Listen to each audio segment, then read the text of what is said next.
In the realm of basketball, there are two players that stand out amongst the rest throughout NBA history: LeBron Raymond James and Michael Jeffrey Jordan.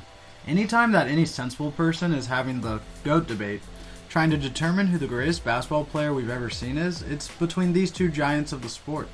Although there will always be some people who try to be different. I don't think LeBron's the GOAT. I don't think Michael Jordan's the GOAT either, though. Oh, so we're going a different direction. I think we're going to go in the direction of Stephen Curry. And I'm going to point out your But disregarding certain opinions, there's a clear top two players in the sport, and naturally, when you have two players of this caliber, there comes the question, who is the one above all? Who stands at the pinnacle? Who is the greatest of all time?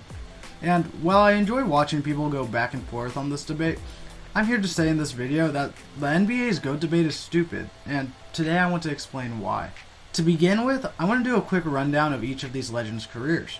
Starting with the original GOAT, the man that had other grown men in his profession literally referring to him as Black Jesus, Chicago Bulls legend, Michael Jordan. We all know Michael Jordan. People who couldn't care less about the sport of basketball know Michael Jordan. When you think of just an absolute winner, you think of Michael Jordan. After all, there's a reason why when someone starts winning a lot or reaches GOAT status, that we refer to them as the, quote, Michael Jordan of their field.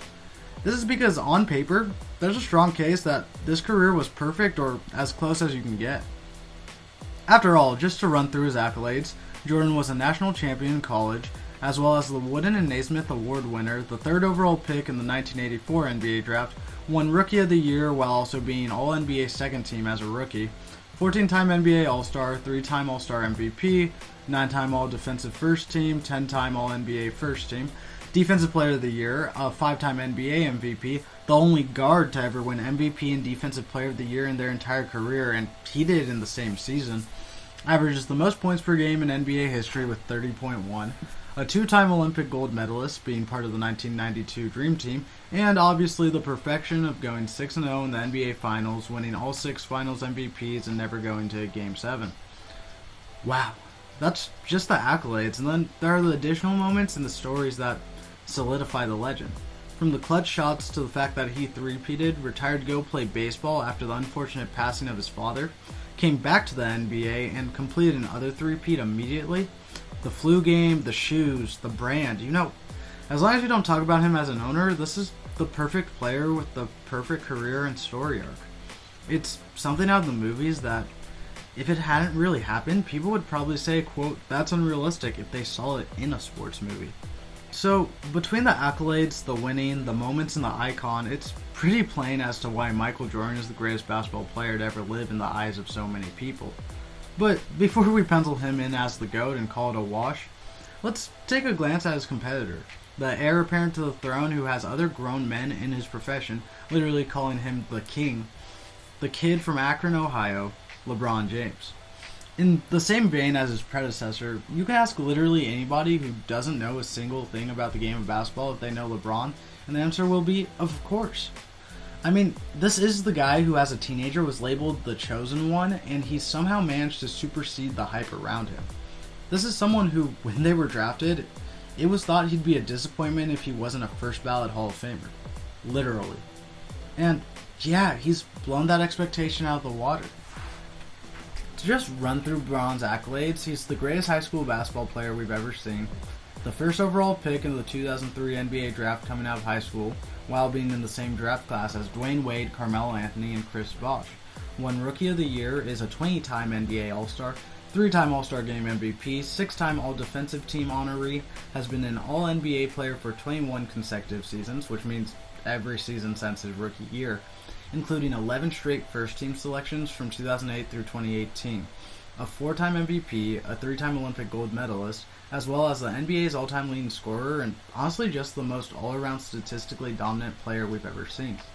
And of course, he's a 4-time champion with 4 Finals MVPs, and specifically the single greatest Finals performance of all time in the 2016 Finals, completing the 3-1 comeback against the 73-win Warriors, who were led by unanimous MVP Stephen Curry, while averaging 30, 11, and 9 a game.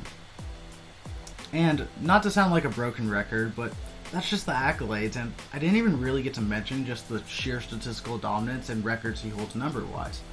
Again, The narrative is also beautiful. A poor kid from Akron, Ohio, raised by a single mother, is a national sensation in high school, is literally the most hyped prospect in the history of basketball and maybe even sports in general. And he still overcomes expectations, being a true Iron Man who has played at an All-NBA level since he was 19 years old through now, in which he's 41 years old, and oh yeah, is literally playing with his son.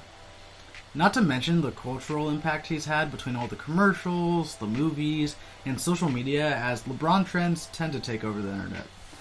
I mean, this is literally something that if you had pitched as an idea to a movie studio and LeBron didn't exist, you'd be laughed out of the studio by the producers because of just how unrealistic that would be.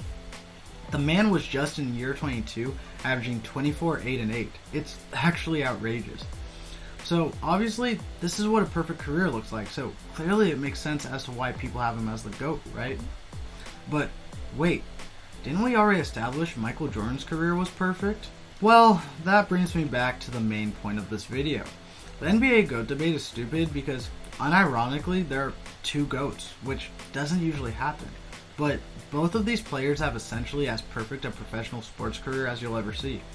It's a true 1A and 1B situation that literally just comes down to your personal preference.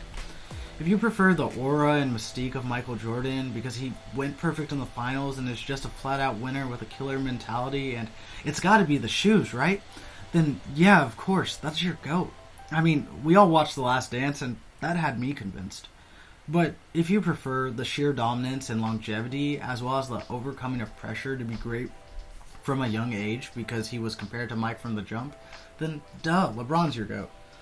To me, the difference is so marginal that it's almost pointless to even keep having the debate because it literally just comes down to how you feel about that player. I personally love both Michael Jordan and LeBron, who I didn't truly come around on until recent years.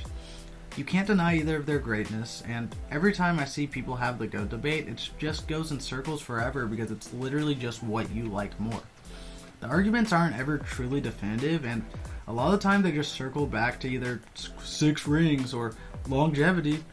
And another reason the debate is stupid is because people usually try to just tear the other guy down rather than prop their player up. Whether they say, Jordan played against bums, we're done with the 90s, which he didn't, and we're not. Or that LeBron couldn't win without another All-Star, he had no help, which kind of, but Jordan also always had 2 All-Stars on his team when he won, in Pippen and Grant, then Pippen and Rodman, so that's a moot point. So, if you're going to have the debate, just bring up reasons why it's your guy as opposed to trying to pick apart the other player, because 2 players that are this great rarely ever come around. So, I implore you to just appreciate the greatness we get to witness and stop wasting airtime, your time, or my time by having what really is just a debate over preference. It's like debating chocolate versus vanilla. They're both GOATs, but maybe you just like one slightly more.